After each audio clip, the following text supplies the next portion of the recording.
ಇಂದಿನ ಮುಂಜಾನೆ ಕೂಡ ಚಹಾದಿಂದಲೇ ಶುರುವಾಗಿದ್ರೆ ಸ್ವಲ್ಪ ಎಚ್ಚೆತ್ಕೊಳ್ಳಿ. ಏಕೆಂದ್ರೆ ಈಗ ನಿಮ್ಮದೇ ದೇಹದ ಅಂಗಗಳು ನೀವು ಪ್ರತಿದಿನ ಮಾಡ್ತಿರುವ ತಪ್ಪು ಎಷ್ಟು ದೊಡ್ಡದು ಎಂದು ಹೇಳಲಿವೆ. ಮೊದಲಿಗೆ ನಾನು ಮೆದುಳು. ಚಹಾ ನನ್ನನ್ನು ಚುರುಕು ಮಾಡುತ್ತದೆ ಎಂದು ನೀವು ಅಂದ್ಕೊಂಡಿದ್ದೀರಿ. ಆದ್ರೆ ಹೆಚ್ಚು ಚಹಾ ಕುಡಿಯೋದ್ರಿಂದ ನನ್ನ ನಿದ್ದೆ ಕೆಡುತ್ತದೆ ಮತ್ತು ತಳಮಳ ಹೆಚ್ಚಾಗ್ತದೆ. ಮತ್ತು ನಾನು ಹಲ್ಲು. ಹೆಚ್ಚು ಚಹಾ ನನ್ನನ್ನು ಹಳದಿ ಮಾಡುತ್ತದೆ, ಬಾಯಿಯ ದುರ್ವಾಸನೆಗೆ ಕಾರಣವಾಗುತ್ತದೆ, ಸೆನ್ಸಿಟಿವಿಟಿ ಹೆಚ್ಚುತ್ತದೆ, ನಿಮ್ಮ ನಗುವಿನ ಮೇಲೂ ಪರಿಣಾಮ ಬೀರುತ್ತದೆ.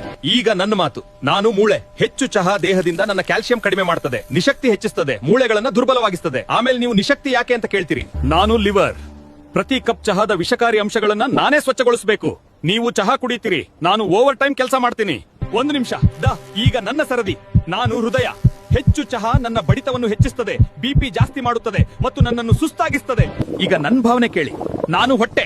ಖಾಲಿ ಹೊಟ್ಟೆಯಲ್ಲಿ ಚಹಾ ಕುಡಿಯೋದು ನೇರವಾಗಿ ಗ್ಯಾಸ್, ಅಸಿಡಿಟಿ ಮತ್ತು ಎದೆಯುರಿಗೆ ಕಾರಣವಾಗ್ತದೆ. ನಷ್ಟ ನನಗೆ, ಮಜಾ ನಿಮಗೆ. ನಾನು ನಿಮ್ ಹೆಲ್ತ್ ಡಾಕ್ಟರ್. ನಾನು ನಿಮ್ಮನ್ನ ಹೆದರಿಸಲು ಬಂದಿಲ್ಲ, ಎಚ್ಚರಿಸಲು ಬಂದಿದ್ದೀನಿ.